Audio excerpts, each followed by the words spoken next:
الله فاتبعوني يحببكم الله ويغفر لكم ذنوبكم والله غفور رحيم. قال رسول الله صلى الله عليه وسلم: من أحب سنتي فقد أحبني ومن أحبني كان معي في الجنة. صدق الله مولانا العظيم وبلغنا رسوله النبي الأمي الكريم ونحن على ذلك لمن الشاهدين والشاكرين والحمد لله رب العالمين. اللهم صل على محمد وعلى آل محمد كما صليت على إبراهيم وعلى آل إبراهيم إنك حميد مجيد. اللهم بارك على محمد وعلى آل محمد كما باركت على إبراهيم وعلى آل إبراهيم إنك حميد مجيد. محترم মুসল্লিয়ান کرام, আল্লাহ রাব্বুল আলামিনের দরবারে শুকরিয়া আদায় করছি যিনি আমাদেরকে দয়া করে মায়া করে পবিত্র জুমার দিনে জুমার নামাজ আদায়ের উদ্দেশ্যে মসজিদে আসার বসার তৌফিক দান করেছেন। মহব্বতের সাথে সবাই পড়ি আলহামদুলিল্লাহ। গত জুমায় যেই কথাটা দিয়ে আলোচনা শুরু করেছিলাম, আজকেও ঠিক সেই কথাটা দিয়েই শুরু করতে চাই। সমস্ত নবী রাসূলকে আল্লাহ দুনিয়াতে প্রেরণ করেছেন তাদের অনুসরণ করার জন্য। মানুষ উম্মত তাকে অনুসরণ করবে। আমার আপনার নবীকেও অনুসরণের জন্যই দুনিয়াতে পাঠানো হয়েছে। রব্বে করিম নির্দেশ দিয়ে বলেন, ওয়ামা আতাকুমুর রাসূলু ফাখুযু ওয়ামা নাহাকুম আনহু ফান্তাহু। আমার রাসূল যা করতে বলেন তা তোমরা করো, যা নিয়ে এসেছেন তা ধরো, মানে করতে বলেছেন করো। ওয়ামা নাহাকুম আনহু ফান্তাহু, যা করতে নিষেধ করেন তা থেকে তোমরা বিরত থাকো। তাহলে রাসূলের করণীয়গুলো করো, বর্জনীয়গুলো ছাড়ো। এটা হলো রাসূলের অনুসরণ। আল্লাহ রাব্বুল আলামিন বলেন, ওয়া মান ইউতিইল্লাহ ওয়া রাসূলাহু ফাকাদ ফাযা ফাওজান আযীমা। যারা আল্লাহ এবং আল্লাহর আনুগত্য করবে, আল্লাহর হুকুম মানবে, নবীর তরিকা মোতাবেক চলবে, নবীকে অনুসরণ করবে, আল্লাহ বলেন ফাকাদ ফাযা ফাওজান আযীমা, সে মহা সফল কাম হয়ে যাবে। সফলতা অর্জন করতে হলে আল্লাহর হুকুমে আসতে হবে, নবীর তরিকার ভিতরে আসতে হবে, তাছাড়া সফল হওয়ার কোনো ব্যবস্থা নাই। রাসূলের অনুসরণের ভিতরে আল্লাহর অনুসরণ নিহত। মান ইউতিইর রাসূল ফাকাদ আতা আল্লাহ, যে আল্লাহর রাসূলের আনুগত্য করলো সে অবশ্যই আল্লাহরই আনুগত্য করলো। মুহতারাম হাজিরিন, তাহলে রাসূলের আনুগত্যের ভিতরে আল্লাহর আনুগত্য। আল্লাহ রাব্বুল আলামিন নবী রাসূল প্রেরণ করেছেন দুনিয়ার মানুষকে আল্লাহর সাথে মিলায়া দেওয়ার জন্যে। আল্লাহ রাব্বুল আলামিনের সাথে মিলায়া দেওয়ার জন্যে নবী রাসূল আল্লাহ প্রেরণ করেছেন। তো দেখেন, সমস্ত আম্বিয়ায়ে কেরাম চেষ্টা করেছেন, দ্বীনের দাওয়াত দিয়েছেন, মেহনত করেছেন মানুষকে কার সাথে মিলায়া দেওয়ার জন্যে? আল্লাহর সাথে। বান্দা আল্লাহর কাছ থেকে নেবে, আল্লাহ দিবেন, বান্দা নিবে। এই মিলায়া দেওয়ার জন্যই পয়গম্বর দুনিয়াতে আগমন করেছেন। পয়গম্বর তার মাঝামাঝি মাঝখানে আছেন। মুহতারাম হাজিরিন, তো যারা পয়গম্বরের কথা শুনেছেন তারা আল্লাহকে পেয়েছেন, আল্লাহর সাথে মিলে গেছেন। আর যারা আল্লাহকে পেয়ে গেছেন, দুনিয়ার সব তাদের, আখিরাত তো তাদের। এই জন্য মুজাহিদে আজম আল্লামা শামসুল হক ফরিদপুরি রহমতুল্লাহি আলাইহি তিনি বলতেন, দুনিয়াতে সব পাইছো কিন্তু আল্লাহকে পাও নাই। আসলে তুমি কিছুই পাও নাই, আর কিছুই দেখা যায় পাও নাই, কিন্তু আল্লাহকে পেয়েছো তো সব পেয়েছো।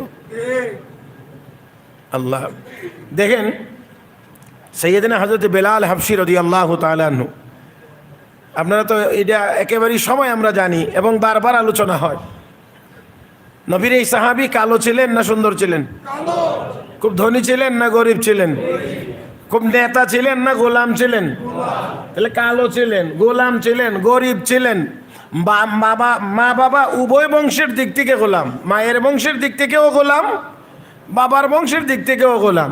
কিন্তু আল্লাহর রসুল সাল্লাল্লাহু আলাইহি ওয়াসাল্লামের সাথে সম্পর্ক গভীর হওয়ার কারণে, নবীর অনুসরণে, নবীর মহব্বতে থাকার কারণে আল্লাহ রাব্বুল আলামিন প্রিয় নবী রসুল করিম সাল্লাল্লাহু আলাইহি ওয়াসাল্লামের মুয়াজ্জিন হিসেবে বেলালকে কবুল করেছেন।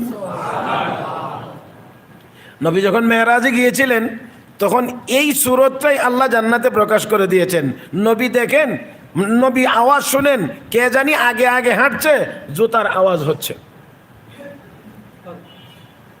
জিজ্ঞেস করলেন, জিবরাইল আমার আগে আগে কে হাঁটে? আপনার বেলাল। সুবহানাল্লাহ, একটু আসতে না। আমার আগে আগে কে হাঁটে, আওয়াজ শোনা যায়, বেলাল। নবীকে বেলাল কি মারা গেছে নাকি? জান্নাতে চলে আসছে? না, মরেও নাই, জান্নাতেও আসে নাই। তো আওয়াজ কেমনে হয়? আপনার বেলাল মদিনার জমিনে হাঁটছে, তার জুতার আওয়াজের প্রতিধ্বনি জান্নাতের ভিতরে হচ্ছে। এখন কথা হলো, বেলাল নবীর আগে কেমনে? নবী কেন পরে, বেলাল কেন আগে? আমাদের স্বাভাবিক যুক্তি তো এখানে এটাই বলবে, নবী আগে থাকবেন, বেলাল পিছনে পিছনে থাকবে। কিন্তু বেলাল আগে, নবী পিছনে, এই প্রশ্নটা আমারও অনেকদিন যাবৎ ছিল। শেখুল ইসলাম জাসিস আল্লামা তকি উসমানী দামাত বারাকাতুহু তিনি তার কিতাবে বড় চমৎকার জবাব দিয়েছেন যে বেলাল আগে কেমনে। তিনি বলেছেন, নবীর সাথে বেলালের একাধিক সম্পর্ক ছিল। একটা সম্পর্ক নবী আর উম্মত, এটা তো আমরা সবাই জানি, একেবারেই সবার জানা জিনিস। নবী তো নবী, বেলাল নবীর সাহাবী, নবীর উম্মত। আরেকটা সম্পর্ক ছিল, নবী যদি রাস্তায় কোথাও বের হইতেন, হযরত বেলাল নবীর আগে আগে একটা লাঠি নিয়ে থাকতেন। আল্লাহ। আবার হযরত বেলাল বলেন, আমি নবীর সাথে না থাকলেও নবী মদিনার কোন রাস্তা দিয়ে হেঁটে গেছেন এটা আমি বেলাল টের পাই।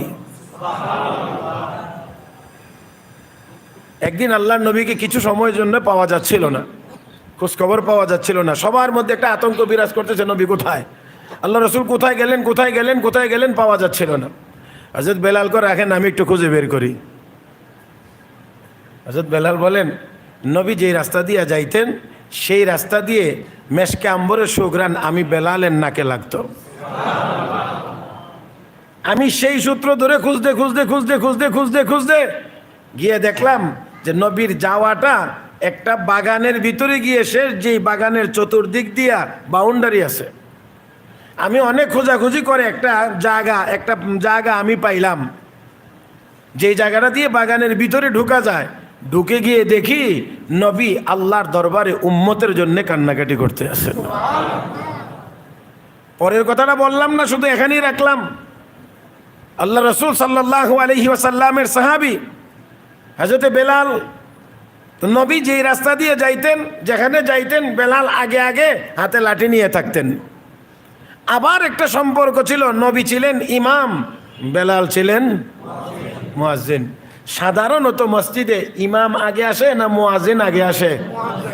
হ্যাঁ, সাধারণত মুয়াজ্জিন মসজিদে আগে আসে, ইমাম তুলনামূলকভাবে একটু পরে আসে।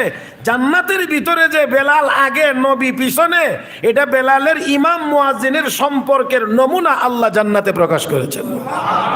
তার মানে হলো মুয়াজ্জিন বেলাল আগে আগে, আর ইমাম নবী হলেন। এই হযরতে বেলাল হাবশী রাদিয়াল্লাহু তাআলা আনহুকে আল্লাহর নবী যখন মুয়াজ্জিন নিযুক্ত করলেন, এই মুয়াজ্জিন বানাইলে বিভিন্ন মহলে, মুসলমান ছাড়া, ইহুদি হোক, মুনাফিক হোক, অন্যরা হোক, হযরতে বেলালের বাহ্যিকভাবে শব্দ উচ্চারণ আশহাদুটা সহিশুদ্ধ করে হইতো না, আসহাদু হয়ে যাইত। এর পিছনেও অনেকে লিখেছেন যে হযরতে বেলালের জবানের মধ্যে একটু সমস্যা ছিল, অথবা হযরতে বেলাল উমাইয়ার ঘরে যখন নির্যাতিত ছিলেন, লা ইলাহা ইল্লাল্লাহ জুরে জুরে বলতেন, তখন লোহা গরম করে হযরতে বেলালের জিহ্বাটাকে ছিদ্র করে দেওয়া হয়েছিল। সেই জন্য বেলাল আশহাদু বলতে গেলে আশ শিন উচ্চারণ করতে গেলে জিহ্বার উপর একটা চাপ পড়ে, এই চাপের সময়ে যদি চাপটা ধরে রাখতে না পারে তাহলে সিন হয়ে যাবে। হযরত বেলালের জিহ্বা যেহেতু ছিদ্র, এই জন্যে বাতাস লিক করত, এই কারণে আস হইতো না, আস হয়ে যাইত। কিন্তু উনি উচ্চারণ করতেছিলেন কি আশহাদু, কিন্তু শোনা যাইতো আসহাদু। আমি আপনাদেরকে জিজ্ঞেস করি, উনি বেলাল কি উচ্চারণ করতে চান চেষ্টা করেন, আর কি শোনা যায়? দুনিয়ার কেউ কতটুকু বুঝে আর না বুঝে, যিনি মালিক আল্লাহ তিনি বুঝেননি না বুঝেন না। তো যাই হোক, হযরত বেলাল মুয়াজ্জিন, আর হযরত বেলাল আমি আগেই বলছি মায়ের বংশের দিক থেকে গোলাম, বাবার বংশের দিক থেকেও গোলাম। এই জন্যে বিভিন্ন রকমের কথা বিভিন্ন মানুষ বলতে শুরু করেছে। কেউ কেউ বলেন আর বুঝি কোনো লোক পাইছিল না মুয়াজ্জিন বানাইবার জন্য, কথা বুঝছেন না? বেলালের চেয়ে ভালো কোনো মানুষ কি আর খুঁজে পাওয়া গিয়েছিল না মুয়াজ্জিন বানানোর জন্য? দেখো, আল্লাহ মাফ করুন, আপনারা নাউজুবিল্লাহটা একটু বলিষ্ঠ আওয়াজে বলবেন, মুহাম্মদ যেমন অশিক্ষিত, মুয়াজ্জিনও বানাইছে অশিক্ষিত। আমার আপনার নবী অশিক্ষিত না? হ্যাঁ, বলেন বলেন বলেন, আমার নবী অশিক্ষিত? রাসূল বলেন উতীতু ইলমাল আউয়ালিন ওয়াল আখিরিন, আমার আগের যত মানুষ পরের যত মানুষ সবার মিলাইয়া যত ইলম আল্লাহ আমাকে দান করেছেন তত ইলম।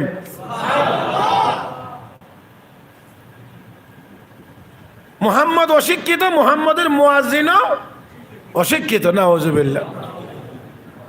কেউ কেউ বলতে শুরু করেছে এমন একটি কালো কাক মুয়াজ্জিন হওয়াটার দেখার আগে যদি মরে যাইতাম তো ভালো হইতো। হযরত বেলালকে কি বলছেন? কালো কাক। এই কালো কাকটি মসজিদের মুয়াজ্জিন হওয়ার এই দৃশ্য দেখার আগে আগে যদি মরে যাইতাম ভালো হইতো। কেউ কেউ আবার বলতে শুরু করেছে আমি এই বিষয়ে কোনো মন্তব্যই করতে চাই না, কারণ মুহাম্মদের কান আবার ৬০টা মন্তব্য যদি শুনে ফেলে তো মুহাম্মদের আল্লাহ আবার জবাব দেবে। কথা বোঝেন না? কারণ কাফের বেঈমানদের অনেক কথা, অনেক উক্তির জবাব তো আরশে আজিম থেকে কোরআনে আয়াত আকারে নাজিল হয়। এই জন্যে সে আমি এই বিষয়ে কোনো মন্তব্যই করতে রাজি না। যখন এই কথাগুলো তারা বলতে শুরু করেছে, আল্লাহ রাব্বুল আলামিন সকলের জবাব দিয়ে হযরতে বেলালের পক্ষে কোরআনে আয়াত নাজিল করেছেন। ইয়া আইয়ুহান নাস ইন্না খলাকনাকুম মিন যাকারিন ওয়া উনসা ওয়া জাআলনাকুম শুউবান ওয়া ক্বাবাইলা লিতাআরাফু ইন্না আকরামাকুম ইনদাল্লাহ ইন্না আকরামাকুম ইনদাল্লাহি আতকাকুম। আল্লাহ রাব্বুল আলামিন বলেন, হে দুনিয়ার মানুষ, একজন পুরুষ এবং একজন মহিলা থেকে তোমাদেরকে বানাইছি। পুরুষের নাম আদম, মহিলার নাম হাওয়া। আদম আমাদের বাবা, সবাই কয় না, আদম আমাদের বাবা, হাওয়া আমাদের, তাহলে আমাদের মা। পৃথিবীর প্রথম মানুষ আদম, তারপরের মানুষ হাওয়া। ও মুসলমান, তাহলে আদম এবং হাওয়া দুজন মানুষ। আমরা সেই আদমের সন্তান। আমরা কি? আমরা মানুষ। তাহলে আমরা এখনো মানুষ, অতীতেও ছিলাম মানুষ, আদম পর্যন্ত কয় না মানুষ। তাহলে আমরা ধারাবাহিকভাবে মানুষের ঘর থেকে জন্ম নিয়েই মানুষ হয়েছি। আমরা না কখনো বানর ছিলাম, না কখনো বানর হতে চাই। কেউ যদি বলতে চায় যে মানুষ একসময় বানর ছিল, আমি বলবো তোর বাপদাদা বানর থাকতে পারে, আমাদের বাপদাদা বানর ছিল না। মুসলমানের এই দেশে এমন কুলাঙ্গারেরও জন্ম হয়। মুসলমানের দেশে, যেই দেশে শতকরা 94 জন মানুষ মুসলমান, এই দেশেও এমন কুলাঙ্গার জন্মগ্রহণ করে, আর এরাও অনেক অনেক বড় বড় সম্মানে ভূষিত হয়, পুরস্কারে পুরস্কৃত হয়। মুহতারাম হাজরিন, আল্লাহ আমাদের সবাইকে হেফাজত করুন, মহব্বতের সাথে বলি আমিন। ভাইরা, তো আমাদের মা বাবা মানুষ, আমরা আদমের সন্তান, আমরাও। তো আল্লাহ রাব্বুল আলামিন বলেন, একজন পুরুষ একজন মহিলা থেকে বানাইলাম। ইন্না খলাকনাকুম মিন যাকারিন ওয়া উনসা ওয়া জাআলনাকুম শুউবান ওয়া কাবাইলা লিতাআরাফু, বিভিন্ন গোত্রে বংশে বিভক্ত করেছি পরিচয়ের সুবিধার জন্য। মর্যাদা আল্লাহর কাছে ওই লোকটার বেশি যার কলবে আল্লাহর ভয়, যার কলবে আল্লাহর ভয় বেশি, তাকওয়া যার বেশি আল্লাহর কাছে দামি সে বেশি। এই জন্য আবু জাহেল সুন্দর হওয়ার পরেও দামি না, নেতা হওয়ার পরেও দামি না, ধনী হওয়ার পরেও দামি না, বেলাল কালো গরিব গোলাম হওয়ার পরেও আল্লাহর কাছে দামি। আল্লাহ রাব্বুল আলামিন বলেন, আমার কাছে মর্যাদার মাপকাঠি দৈহিক সৌন্দর্য না, আমার কাছে মাপকাঠি মাল কার কম বেশি এটা না, আমার কাছে দামি হওয়ার মাপকাঠি হলো তাকওয়া। যার কলবে তাকওয়া বেশি তার মর্যাদা আল্লাহর দরবারে বেশি। মুহতারাম হাজিরিন, তো দেখেন কাফের বেঈমানেরা এই লোকটাকে নিয়ে এমন ঠাট্টা বিদ্রুপ করেছে, এমন ঠাট্টা বিদ্রুপ করেছে, এই কালো কাক মুয়াজ্জিন হয়েছে, আর কোনো মানুষ পাইছিল না, এই জাতীয় আরো অনেক অনেক কথা। কিন্তু আল্লাহ রাব্বুল আলামিন বুঝাইয়া দিলেন, আল্লাহ রাব্বুল আলামিন বুঝাইয়া দিলেন যে এই লোকগুলোই আমি আল্লাহর কাছে দামি, তোরা দামি হতে পারিস নাই, এই লোকগুলোই আমার কাছে দামি। মক্কার কাফের বেঈমানেরা, বিশেষ করে যারা লিডার শ্রেণী যারা ছিল, তারা মাঝে মাঝে বলতো মুহাম্মদের কাছে যাইবার তো মনে চায়, মুহাম্মদের কাছে যাইবার তো মনে চায়, কিন্তু যাইতে পারি না। তো একটা কারণে বলে, কি কারণ? আমরার যারা গোলাম ছিল এরা নেশারা দিনই বইতে। আমি একেবারে আমার গ্রাম্য ভাষায় বলছি আর কি, যারা আমাদের গোলাম ছিল, চাকর বাকর ছিল, আমাদের বাড়িতে কাজ কাম করতো, এই লোকগুলোকে নিয়ে মুহাম্মদ সারাদিন উঠা বসা করে, এদেরকে নিয়ে বসে থাকে। এই জন্য আমরা এখানে যাইতে পারি না, আমাদের আত্মসম্মান আছে, আমাদের মান মর্যাদা আছে, এই জন্য যাইতে পারি না। আল্লাহ রাব্বুল আলামিন তার প্রিয় হাবিবকে বলে দিয়েছেন, নবী যারা কালেমা গ্রহণ করে আপনার কাছে আসছে, আপনি তাদেরকে নিয়েই ব্যস্ত থাকেন। তারা আসবে কি আসবে না, ইমান আনবে কি আনবে না, আপনি নিশ্চিত নন। অতএব যারা ইমান আনছে তাদেরকে নিয়েই আপনি ব্যস্ত থাকেন, তাদের দিকে মনোযোগ দেওয়ার দরকার নাই। যারা আসবে কালেমা পড়ে তাদের দিকে মনোযোগ বেশি দিবেন, যারা আসে নাই দূর থেকে কথা বলে আপনি তাদের দিকে মনোযোগী হবেন না। তারপরেও আল্লাহর নবী একদিন মক্কার কাফের বেঈমানেরা আসার পরে নবী কথাবার্তা বলতেছিলেন। এমন সময়ে নবীর একজন সাহাবীর আগমন হয়েছে, নাম হযরত আব্দুল্লাহ ইবনে উম্মে মাকতুম রাদিয়াল্লাহু তাআলা আনহু। সাহাবী ছিলেন অন্ধ, তো অন্ধ দরিদ্র এরকম একজন সাহাবীর আগমন, এই মুহূর্তটা আল্লাহর নবী চাইছিলেন, মনে মনে চাইছিলেন এই মুহূর্তে আব্দুল্লাহ ইবনে উম্মে মাকতুম না আসলেই ভালো হইতো, না আসলেই ভালো হইতো। তো দেখেন মনে মনে যে নবী এতটুকু চিন্তা করছেন যে এখানে মক্কার লিডারেরা আসছে, এরা একটু আনইজি ফিল করবে আব্দুল্লাহ ইবনে উম্মে মাকতুমকে দেখে, এই মুহূর্তে সে উপস্থিত না হইলেই ভালো হতো। মনে মনে যে আল্লাহর নবী একটু চিন্তা করেছেন, আল্লাহর নবী এতটুকু মনে করাটাও আল্লাহ রাব্বুল আলামিন কোরআনে আয়াত নাজিল করে দূর করে দিয়েছেন। আবাসা ওয়া তাওয়াল্লা আন জাআহুল আ'মা ওয়া মা ইউদরিকা লাআল্লাহু ইয়াযাক্কা। হে নবী, অন্ধ ব্যক্তিটি আসার কারণে মনে মনে একটু খারাপ লাগছে না? আপনি কি জানেন যে তারা ঈমান আনবে, কিন্তু এই অন্ধ তো আমার উপরে ঈমান এনে আপনার দরবারে হাজির হয়েছে। আল্লাহু আকবার। তো যাই হোক, আল্লাহ রাব্বুল আলামিন প্রিয় নবীর এই অনুসরণের ভিতরে মর্যাদা নিহিত রেখেছেন। মুহতারাম হাজিরিন, এই জন্যে খেয়াল করে দেখেন, আমি আপনাদেরকে হয়তো বা আগেও শোনাইছি, হযরত মাওলানা শেখ আহমদ আলী লাহোরী রহমতুল্লাহি আলাইহি, হযরত মাওলানা শেখ আহমদ আলী লাহোরী রহমতুল্লাহ আলাইহির ইন্তেকালের পরে ওনার কবরের ভিতর থেকে, কবরের মাটি থেকে মেশকে আম্বরের ঘ্রাণ বাহির হইতে শুরু করেছে। লোকেরা এসে মাটি নিয়ে যায়, আত্মীয় স্বজন ছেলেরা আত্মীয় স্বজনেরা গিয়ে আবার কবরে পুনরায় মাটি দিয়ে আসেন। তো দেখা গেছে আবার মাটি নিয়ে যায়। তো এইভাবে করে কয়েকদিন নেওয়ার পরে এখন ওনার এক আত্মীয় বা ছেলে কবরের পাশে দাঁড়ায়া বলতেছে, কারামত তো আপকা হ্যায়, তাকলিফ তো হামারা হ্যায়। কারামতি তো আপনার, কবরের মাটি থেকে সুঘ্রাণ বের হয়, কিন্তু কষ্ট তো আমাদের হচ্ছে, প্রতিদিন কবরে মাটি দেওয়া লাগে, মানুষ এসে মাটি নিয়ে যায়। এই কথা বলার পরে মেশকে আম্বরের ঘ্রাণ এখান থেকে বন্ধ হয়েছে। মুহতারাম হাজরিন, সেজন্য চিন্তা করতে হবে। শুধু তা না, কোনো এক কারণে ওনাকে কিছু সময়ের জন্যে আত্মগোপনে থাকতে হয়েছিল। জঙ্গলে থাকতেন। উনি রাতের বেলা গিয়ে শুইতেন, আর শুয়ার থেকে জাগলে দেখতেন ওনার চতুর্দিক দিয়ে সাপগুলো বসে আছে। সাপ চতুর্দিক দিয়ে বসা। উনি বলেন যে আমি ঘুম থেকে যেই মাত্র আস্তে আস্তে করে জাগতাম সাপগুলো চলে যেত। মানে এই জঙ্গলের ভিতরে উনি থাকতেন। আল্লাহ রাব্বুল আলামিন সাপগুলোকে পাহারাদার বানাইয়া ওনাকে হেফাজত করতেন। দেখেন আমরা কোথায়, আর আসলে মর্যাদা কোথায়, কোন জায়গায়। হাফিজুল হাদিস আল্লামা আব্দুল্লাহ দরখাস্তি রহমতুল্লাহ আলাইহির ইন্তেকালের সময়ে ডাক্তার গেছে। ডাক্তার গিয়ে ওই যে বুকের মধ্যে কি ধরে কয় ওনার তো হার্ট কাজ করতেছে না।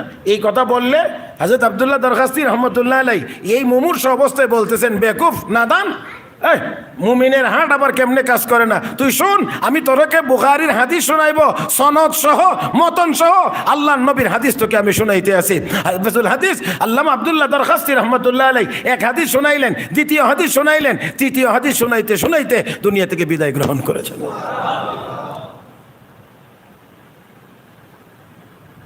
যাই হোক ভাইয়েরাম, আমার বলার কথা ছিল যে আল্লাহ রাব্বুল আলামিন সফলতা রেখেছেন বিশ্বনবী মুহাম্মদুর রাসূলুল্লাহ সাল্লাল্লাহু আলাইহি ওয়াসাল্লামের অনুসরণের ভিতরে, নবীর অনুকরণের ভিতরে। অতএব বিশ্বনবী রাহমাতুল আলামিনের মহব্বত ঈমানের দলিল। নবীর প্রতি মহব্বত হওয়া লাগবে নিজের জানের চাইতেও, কথা কয়েন, নিজের জানের চাইতেও, আবারও বলছি নিজের জানের চাইতেও বেশি। মুহতারাম হাজরিন, তাহলে পরিপূর্ণ ঈমানদার হবে। হযরত ওমর বলছিলেন, আমি আমার নিজের জানের চাইতে না সবকিছুর চাইতে বেশি ভালোবাসি। নবী কয়, না, তুমি পূর্ণ ঈমানদার না। হযরত ওমরের এই কথাকে কেন্দ্র করে উম্মতকে শিক্ষা দেওয়া হয়েছে। হযরত ওমরের মধ্যে নবীর মহব্বতের কোনো ঘাটতি ছিল না, কিন্তু উম্মতকে শেখানো হয়েছে ওমরও যদি বলে যে আমি আমার জানের চাইতে বেশি মহব্বত করতে পারি নাই, ওমরকেও রাসূল বলে দিয়েছেন পরিপূর্ণ ঈমানদার হতে পারো নাই। মুহতারাম হাজরিন, তাহলে অবশ্যই এই পরিপূর্ণ মহব্বত হতে হবে, নিজের জানের চাইতে বেশি মহব্বত, আর এর দ্বারা ঈমান হবে পূর্ণ, আর এটার প্রমাণ হবে নবীর সুন্নতের অনুসরণ। রাসূল বলেছেন, قال رسول الله صلى الله عليه وسلم من احب سنتي فقد احبني ومن احبني كان معي في الجنه। বিশ্ব নবী বলেন, উম্মত যে আমার সুন্নতকে বেশি ভালোবাসবে সে আমাকে ভালোবাসলো, আর যে আমাকে ভালোবাসবে আমার সঙ্গী হয়ে আল্লাহর জান্নাতের মেহমান হবে। ও মুসলমান, বিশ্ব নবী রাহমাতুল লিল আলামিনের অনুসরণ করে এই সাহাবীরা মর্যাদাশালী হয়েছিলেন।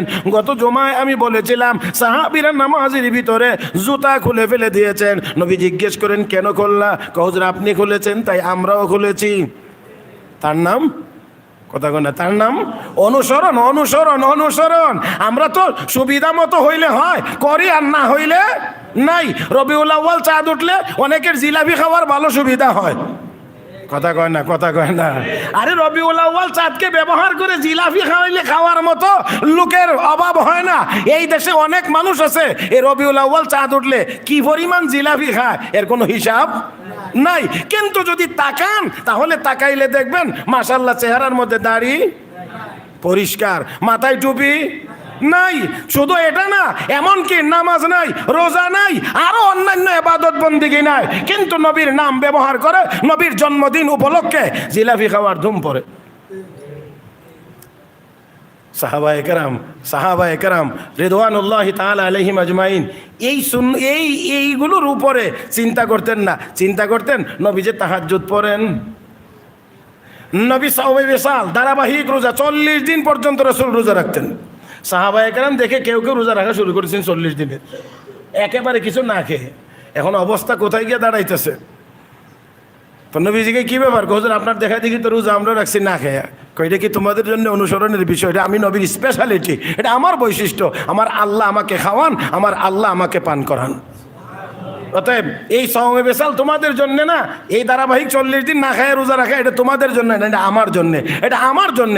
তারপরেও দেখেন সাহাবায়ে কেরাম রিদওয়ানুল্লাহি তাআলা আলাইহিম আজমাইন শুরু করে দিয়েছেন। নবী এতদিনের রোজা রাখেন, এটা নবীর স্পেশালিটি, আর এটাও সাহাবায়ে কেরাম শুরু করে দিয়েছিলেন। কেউ কেউ আল্লাহর নবী বললেন যে না, এটা তোমাদের জন্য না, এটা তোমরা পারবে না, এটা আমার জন্যে। তো নবী তাহাজ্জুদের নামাজ পড়েন, সাহাবায়ে কেরাম তাহাজ্জুদ পড়েন। সেই সুন্নতের খেয়াল, কথা কয় না, সেই সুন্নতের খেয়াল। আরে শেষ তাহাজ্জুদের সুন্নত, আরো কত সুন্নত একেবারে প্রকাশ্যে, সেইগুলিই নাই। বিশ্বনবী রাহমাতুল্লিল আলামিন খুঁজতেন, দেখতেন সাহাবীদের কার কি অবস্থা, কার আমলের কি অবস্থা, কার কি অবস্থা, কার আমলের কি অবস্থা। হযরত আবু বকর সিদ্দিক রাদিয়াল্লাহু তাআলা আনহুর বাড়িতে গেলেন রাতের শেষ ভাগে, গিয়ে দেখেন আস্তে আস্তে তেলাওয়াত করতেছেন। বোঝা গেছে যে নামাজ হচ্ছে, নামাজ পড়তেছেন, তেলাওয়াতের আওয়াজ খুব স্লো, খুব মানে মৃদু হালকা আওয়াজ। হযরত ওমরের বাড়ির দরজার যাইতেই শোনা যা ভিতর থেকে তেলাওয়াত হচ্ছে, অনেক জোরে জোরে আওয়াজ, দূর থেকেই শোনা যায়। তো আল্লাহর নবী পরদিন দুজনকে ডাকলেন, বললেন আবু বকর, তোমার বাড়ির দরজায় গিয়েছিলাম আজকে রাত্রিতে, শুনলাম খুব আস্তে আস্তে তেলাওয়াত করতেছো, এত মৃদু আওয়াজ কেন? হুজুর আমার এই ইবাদতের যারা অন্য কোনো মানুষের ঘুমের যেন ব্যাঘাত না হয়, কেউ যেন কোনো মাখলুক যেন কষ্ট না পায়, ওই জন্য আস্তে আস্তে। আমার তোমার বাড়ির দরজায় যাইতে শুনলাম দূর থেকে শোনা যায় আওয়াজ অনেক বড়, জোরে জোরে তেলাওয়াত করতে আসো। হুজুর ইবাদত আমি একলাই করব? আল্লাহ, ইবাদত কি শুধু আমি একলাই করব? জোরে জোরে তেলাওয়াত করি, মানুষ যেন ঘুম থেকে জাগ্রত হয়ে সেও যেন তাহাজ্জুদ পড়তে পারে। না, আরো আস্তে কর না, সুবহানাল্লাহ। তো দেখেন তারা কোথায় অনুসরণ করেছেন। বিশ্বনবী রাহমাতুল্লিল আলামিন বানিয়ে দারুল উলুম দেওবন্দ কাসিমুল উলুমি ওয়াল খায়রাত হুজ্জাতুল্লাহি ফিল আরদ হযরত আকদাস মাওলানা কাসিম নানতুবি রাহমাতুল্লাহি আলাইহি, ওনার বিরুদ্ধে গ্রেফতারি পরোয়ানা জারি হয়েছে। উনি আত্মগোপনে চলে গেলেন, 3 দিন পরে বের হয়ে চলে আসলেন। লোকেরা কয় হুজুর আপনি যে বের হয়ে চলে আসলেন, এখনো তো গ্রেফতারি পরোয়ানা উইথড্র করা হয় নাই, প্রত্যাহার হয় নাই, তো আপনি যে বের হয়ে আসলেন? বিশ্বনবী মদিনায় হিজরতের সময়ে শত্রুদের ভয়ে 3 দিন আত্মগোপনে ছিলেন গারে সোরে, সেই জন্য আমিও 3 দিন আত্মগোপনে থেকে নবীর সেই সুন্নত পালন করেছি। সেই সুন্নত আমি পালন করেছি। মুহতারাম হাজরিন, আমি আপনাদেরকে আরেকটু দেখাইতে চাই। বহুত বড় আল্লাহর ওলি, নাম আমরা সবাই জানি, হযরত খাজা মঈনুদ্দিন চিশতি আজমিরি রহমতুল্লাহি আলাইহি। ওনার শিষ্য, ওনার খলিফা হযরত খাজা কুতুবউদ্দিন বখতিয়ার কাকি রহমতুল্লাহি আলাইহি। এই আল্লাহর বান্দা এত বড় আল্লাহর ওলি ছিলেন। তবে কিছু কিছু আল্লাহর ওলিরা আছেন, যেই আল্লাহর ওলিরা নিজেদেরকে বেশি গোপন রাখতে চান, প্রকাশ করতে চান না।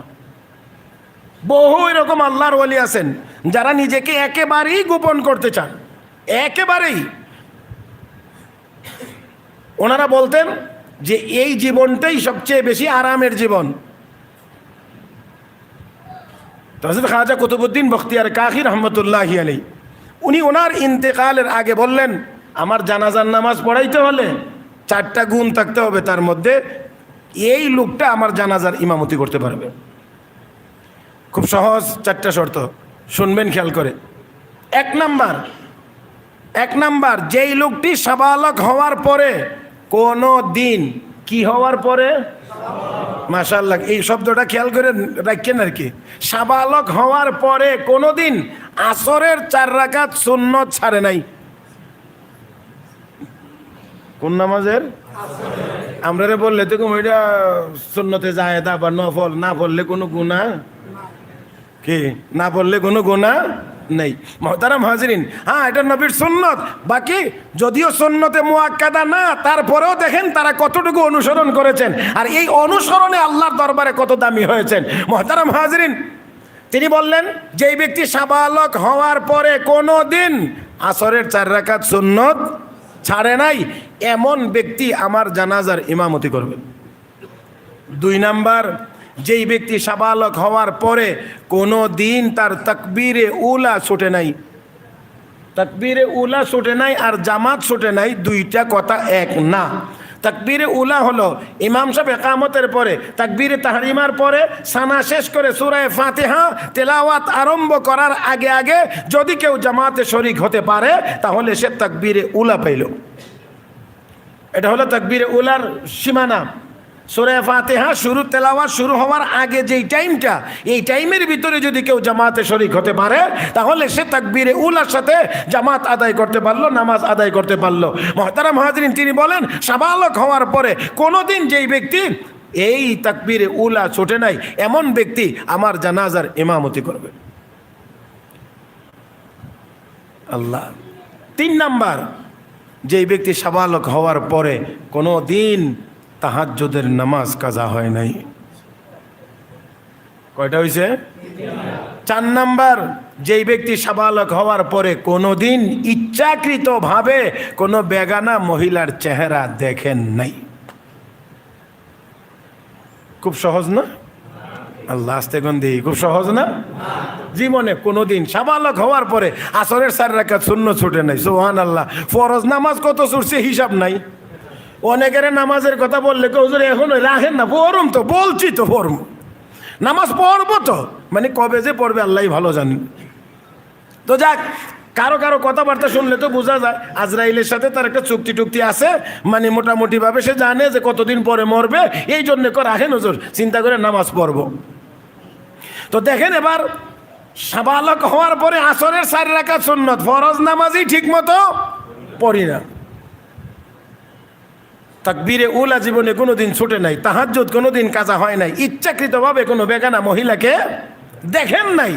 এমন 4 আমলওয়ালা কোনো ইমাম খুঁজে পাওয়া যাচ্ছিল না। লাশ নিয়ে অপেক্ষায় মুহতারাম হাজরিন, কিন্তু ইমাম পাওয়া যাচ্ছে না। সারাদিন চলে গেছে, আসরের নামাজ হয়ে গেছে, মাকরু ওয়াক্ত চলে আসতেছে। এমন সময়ে আল্লাহর এক বান্দা সামনে হাজির হয়ে বলছেন, কাতা সোজা করেন, জানাজা হবে। ঘুমাইছেন না তো? তাহলে আরেকটু জোরে এখন সুবহানাল্লাহ। কাতার সোজা করেন। এখন সবাই আমরা তো আছি জানাজার জন্যে, অপেক্ষা করতেছি, ইমাম পাইলেই তো জানাজা হবে। কিন্তু আপনি জানাজা পড়াবেন, শর্তগুলো আপনার মধ্যে আছে কিনা, কোয়ালিটিগুলো আপনার মধ্যে আছে কিনা, এই 4 আমল আপনার মধ্যে আছে কিনা আগে জানতে চাই। উনি জবাব দিয়ে বলেন, আছে বলেই ইমামতির জন্য দাঁড়াইছি। আছে বলেই ইমামতির জন্য দাঁড়াইছি। আমার বন্ধুরা, আল্লাহর যেই বান্দা ইমামতি করেছিলেন তিনিও ভারতবর্ষের সম্রাট সুলতান শামসুদ্দিন আলতামাস রহমতুল্লাহি আলাইহি। আল্লাহর এই ওলি হযরত খাজা কুতুবউদ্দিন বখতিয়ার কাকির জানাজার ইমামতি করেছেন, নামাজ পড়াইলেন, জানাজা শেষ হয়ে গিয়েছে। এবার আল্লাহর ওলি যিনি মারা গিয়েছেন হযরত খাজা কুতুবউদ্দিন বখতিয়ার কাকি রহমতুল্লাহি আলাইহির লাশের সামনে দাঁড়িয়ে বলতেছে, হে আল্লাহর বান্দা, এতদিন পর্যন্ত আমার মধ্যে এই আমলগুলো ছিল, দুনিয়ার কেউ জানতো না, একমাত্র আল্লাহ জানতেন আর আমি জানতাম। ও আল্লাহর বান্দা, এতদিন পর্যন্ত আমি এই আমলগুলো করেছিলাম, এই আমলের সংবাদ একমাত্র আমার আল্লাহ জানতেন আর আমি জানতাম, দুনিয়ার কেউ জানতো না। কিন্তু আজকে আপনার জানাজার ইমামতি করতে গিয়ে আমাকে এই আমলের সংবাদ মানুষের সামনে প্রকাশ করতে হয়েছে, মানুষকে আমলের খবর দিতে হয়েছে। এর আগে আমি আর কেউ জানতো না, কাউকে জানাই নাই, কেউ জানে না। ও মুসলমান, সামান্য নেক আমল করতে গেলে আগে চিন্তা করি মানুষ আমাকে দেখবে কিনা, মানুষ জানবে কিনা, প্রচার হবে কিনা, প্রসার হবে কিনা। আরে কুজুরে কর না, ফুটলা যদি দে 500, ক্যামেরা থাকে 250। বুঝেন না মনে হয়, না বুঝলে নেই। হ্যাঁ, কিভাবে প্রচার প্রচার প্রচার প্রচার প্রসার, আমাকে চিনতো, জানতো, বুঝতো, আমি আমি আমি আমি আমি আমি আর আল্লাহর বান্দা কো আল্লাহর ওয়ালি। আমি আমলগুলো করতাম একমাত্র আমার আর আমার আল্লাহর মধ্যে সীমিত ছিল, আল্লাহ জানতেন আর আমি জানতাম। কেউ জানতো না, কিন্তু আজকে এই সংবাদ আমাকে দিতে হয়েছে যে আপনার জানাজার জন্য, আপনার জানাজা পড়াইতে গিয়ে মুহতারাম হাজরিন, এখানে আরেকটু কথা মনে রাখতে হবে, নেক আমলের কথা। নেক আমল যত গোপনেই করুক না কেন, যত গোপনেই করুক না কেন, কোনো না কোনো সময় আল্লাহ এই নেক আমলের কথা মানুষের সামনে প্রকাশ করে আল্লাহ মানুষের সামনে, মাখলুকাতের সামনে এই লোকটাকে দামি বানায়া দিবেন। গুনার কাজ যত গোপনেই হোক না কেন, আস্তে আস্তে করে এই গুনার খবর মানুষের কাছে, মাখলুকাতের কাছে প্রকাশ করে আল্লাহ ওই লোকটাকে মানুষের সামনে ওই যে স্থানে তার থাকার কথা সেই স্থানে রাখবে না। এই জন্যে চুরি করে গোপনে, কিন্তু মানুষ জানে কহে চোর, ডাকাতি করে গোপনে, দূরে গিয়ে কোথাও করে, তারপরও মানুষ জানে সে ডাকাত। দুর্নীতি যারা করে, তারা করে গোপনে, অনেক গোপনে টাকা পয়সার লেনদেন হয়, কিন্তু তারপরেও মানুষ জানে সে দুর্নীতিবাজ। কথা কন না কেন? জানে মুহতারাম হাজরিন, সম্মান থাকে না, ইজ্জত থাকে না। আর নেককার যত গোপনেই নেক আমল করুক না কেন, আল্লাহ নেক আমলের খবর মানুষের কাছে পৌঁছায়া দিয়ে আল্লাহ রাব্বুল আলামিন তাকে সম্মানিত করেন। মুহতারাম হাজরিন, এই জন্য নবীর সাহাবী বলেন, ইয়া রাসূলুল্লাহ, আমি যখন নামাজে দাঁড়াই তখন দেখি কোন জায়গায় দাঁড়াইলে আমাকে কেউ দেখবে না, এমন জায়গাতে দাঁড়িয়েই নফল নামাজ পড়ার চেষ্টা করি। কিন্তু নামাজ চলাকালীন সময়ে কেউ এসে আমাকে দেখে ফেলে, তো এটা কি রিয়া হবে কিনা, লোক দেখানো হবে কিনা, মানুষকে দেখানো হবে কিনা? আল্লাহ নবী বললেন যে না, তুমি যদি তোমার নিয়ত না থাকে দেখানোর, একটা নিরিবিলি জায়গা খুঁজো, আর এরপরও যদি কেউ দেখে ফেলে, এটা রিয়া হবে না, বরঞ্চ এটা হলো মুমিনের নগদ পুরস্কার। এটা হলো মুমিনের নগদ পুরস্কার। তিলকা আজিল বুশরাল মুমিন, এটা হলো মুমিনের নগদ পুরস্কার। মুহতারাম হাজরিন, যাই হোক, আসুন, গত জুমায়ও বলেছি, আজকেও বলছি যে নবীকে অনুসরণ করার মাধ্যমেই সফলতার পথে আমাকে আপনাকে যেতে হবে। নবীর অনুসরণের পথই হলো মুমিনের জন্য সফলতার পথ। জোরে কোন ঠিক কিনা? সেই জন্যে আল্লাহ রাব্বুল আলামিন আমার তিলাওয়াতকৃত আয়াতের মধ্যে ঘোষণা করছেন, দেখেন কি বলেন আল্লাহ, কুল ইন কুনতুম তুহিব্বুনাল্লাহ ফাত্তাবিউনি ইউহিব্বুকুমুল্লাহ। হে নবী, আপনি বলে দিন, যারা আল্লাহর ভালোবাসা পেতে চাও তোমরা আমাকে অনুসরণ করো। নবী গো, আপনাকে যদি অনুসরণ কেউ করে তাহলে কি হবে? ইউহিব্বুকুমুল্লাহ, আল্লাহ তাকে ভালোবাসবেন। আল্লাহু আকবার। কোন নবীর অনুসরণ করলে কে ভালোবাসবেন? আরো জোরে। আল্লাহ যদি কাউকে ভালোবাসেন, দুনিয়ার কোন মাখলুক তার কোনো ক্ষতি করতে, জোরে কোন কোনো ক্ষতি করতে পারবে না? হযরত সাদ ইবনে আবি ওয়াক্কাস রাদিয়াল্লাহু তাআলা আনহু নদীর সম্মুখীন হলেন, নৌযান প্রত্যাহার করা হয়েছে, 30,000 সৈনিক নিয়ে এই জায়গায় তিনি গিয়ে আটকাইলেন। এবার নদী পার হয়ে যাবেন। আমার বন্ধুরা, হযরত সাদ ইবনে আবি ওয়াক্কাস রাদিয়াল্লাহু তাআলা আনহু সাহাবীদের কাছ থেকে, সৈনিকদের কাছ থেকে আগে মতামত নিলেন। ইসলামের দাওয়াত, ইসলামের পতাকা এই পর্যন্তই উড়বে না নদীর ওই পারেও যাবে? সবাই বললেন না, নদীর ওই পারেও যাবে। ও মুসলমান, বাহ্যিকভাবে আমরা সবাই জানি ব্রিজ লাগবে, কালভার্ট লাগবে, পুল লাগবে, নৌকা লাগবে, ফেরি লাগবে, না হয় নদী কেমন করে পার হবে? ও মুসলমান, আমার আল্লাহ চাইলে তো নামাজের মুসল্লায় বসায়াও নদী পার করতে। হ্যাঁ, নামাজের মুসল্লায় বসায়ও আমার আল্লাহ নদী পার করে দিতে। হযরত শাহজালাল মুজাররদি ইয়ামানি রাহমাতুল্লাহ আলাইহি নামাজের মুসল্লায় বসে নদী পার হয়েছেন। হযরত সাদ ইবনে আবি ওয়াক্কাস রাদিয়াল্লাহু তাআলা আনহু তিনি সবাইকে যখন জিজ্ঞেস করলেন, সবাই বললেন নদীর ওই পারে যাওয়ার তো বাহ্যিক কোনো ব্যবস্থা নাই, তবে কে পারেন? আল্লাহ। বললেন নামাজে দাঁড়িয়ে যাও। এটাও তো আমার নবীর আরেক সুন্নত। যে কোনো সমস্যার সম্মুখীন হবে, তুমি 2 রাকাত নামাজ পড়ে কার কাছে সাহায্য চাও? আল্লাহর কাছে চাও। ইয়া আইয়ুহাল্লাযীনা আমানু ইসতাঈনু বিস-সাবরি ওয়াস-সালাহ, নামাজের মাধ্যমে সাহায্য চাইবো কার কাছে?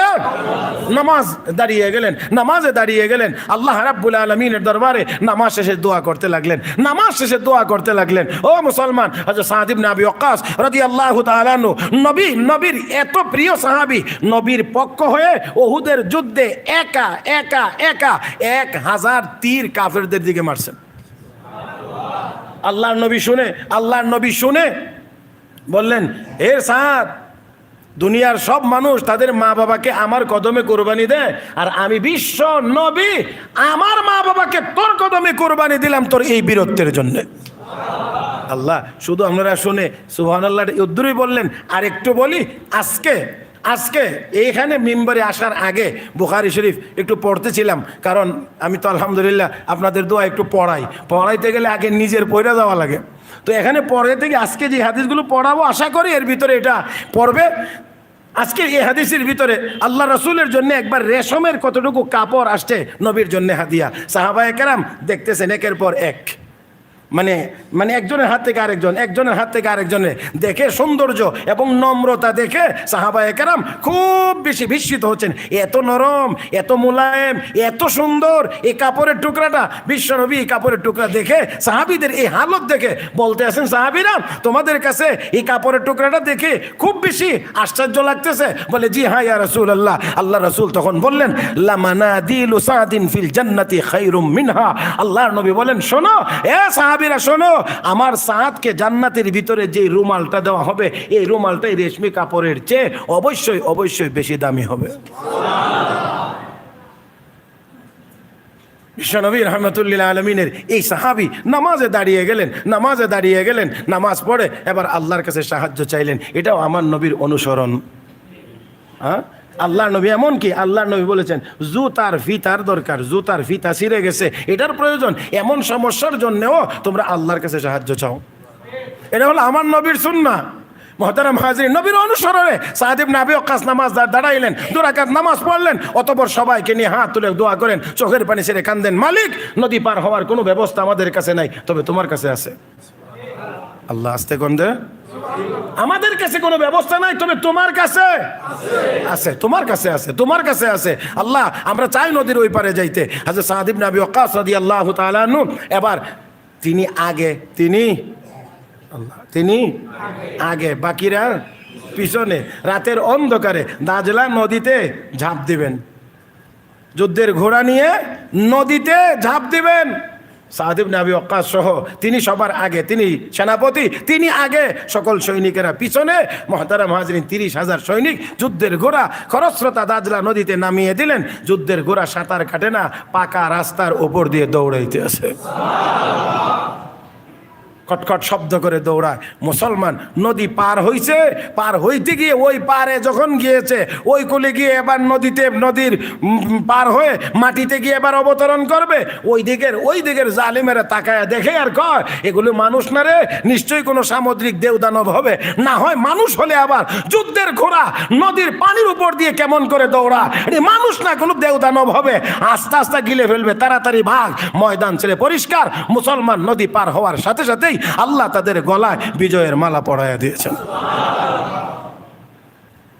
থাকার জায়গা হয়েছে জঙ্গলের ভিতরে হিংস্র বিষাক্ত অনেক প্রাণী থাকে, মানুষের ক্ষতি করতে পারে। আচ্ছা সাদ ইবনে আবি ওয়াক্কাস কয় এখানে একটা মঞ্চ বানাও, একটু উপরে উঠে দাঁড়িয়ে আমি একটা বক্তব্য দেব। হ্যাঁ, আমি উপরে উঠে একটু দাঁড়িয়ে বক্তব্য দেব। মঞ্চ বানানো হলে হযরত সাদ ইবনে আবি ওয়াক্কাস এবার উপরে উঠলেন, দাঁড়ায়া জঙ্গলের এদিক ওদিক মুখ ঘুরায় আর বলেন ইয়া আইয়ুহাল হাশারাতু আসসিবা নাহনু আসহাবু রাসূলিল্লাহি সাল্লাল্লাহু আলাইহি ওয়াসাল্লাম। ওই জঙ্গলে বসবাসকারী হিংস্র প্রাণীরা শোনো, আমরা মুহাম্মদুর রাসূলুল্লাহর সাহাবী মুসলমান, আমরা এখানে এসেছি ইসলামের দাওয়াত নিয়ে এই জঙ্গলে রাত্রি যাপন করব। অতএব আমি সাদ ইবনে আবি ওয়াক্কাস মুসলমানদের সেনাপতি হিসেবে ঘোষণা করছি, জঙ্গল থেকে তোমরা অন্যত্র চলে যাও, আমরা এখানে রাত্রি যাপন করব। সাথে সাথে আবার এই ঘোষণাও দিয়েছেন যদি আমার এই ঘোষণার পরে কাউকে পাওয়া যায় ধরে ধরে হত্যা করা হবে। যদি ঘোষণার পরেও পাওয়া যায় তাহলে কিন্তু হত্যা করা হবে। আচ্ছা সাদ ইবনে আবি ওয়াক্কাস রাদিয়াল্লাহু তাআলা আনহু এই ঘোষণা, মানুষ আর কিছু না, কোনো বন্দুক রাইফেল কোনো কিছু দেখানো হয় নাই, কিন্তু এই মানুষ ছিল নবীর অনুসরণের মানুষ। আর একটু জোরে কান, বিশ্ব নবীর সুন্নতের অনুসারী, নবীর তরিকার অনুসারী, নবীকে অনুসরণ করেছেন সেই মানুষ ঘোষণা দিয়েছেন, পৃথিবীর মানুষ দেখেছে, ইতিহাস সাক্ষী, আজও পর্যন্ত সেই সাক্ষ্য বহন করে। হযরত সাদ ইবনে আবি ওয়াক্কাস ঘোষণা দেওয়া মাত্রই জঙ্গলের ভিতরে সব বিষাক্ত এবং হিংস্র প্রাণীরা এই জঙ্গল ছেড়ে মুসলমানদের থাকবার উপযোগী জায়গা করে দিয়েছেন। কে ভালোবাসেন? ইউহিব্বুকুমুল্লাহ, আল্লাহ ভালোবাসেন। তো আল্লাহ যে যাকে ভালোবাসে সে কি বিপদের মুখে ছেড়ে দেয়? কথা কয় না, বিপদের মুখে ছেড়ে দেয়? নিশ্চয় না। হ্যাঁ, তবে মহব্বত যত বেশি হয়, ভালোবাসা যত বেশি হয়, একটু পরীক্ষা নিরীক্ষা বেশি হয়। এটা কিন্তু যাচাই বাছাই হয় আর কি, দেখি মহব্বত ঠিক আসেনি। প্রথমত কেউ ভালোবাসেনি, ভালোবাসা ঠিক আসেনি, কথা কয় না, আরে অনেকদিন হয়ে গেছে, একটু দেখলাম আর কি, তুই আগের মতোই আসত না একটু পাল্টাইছত, কয় না?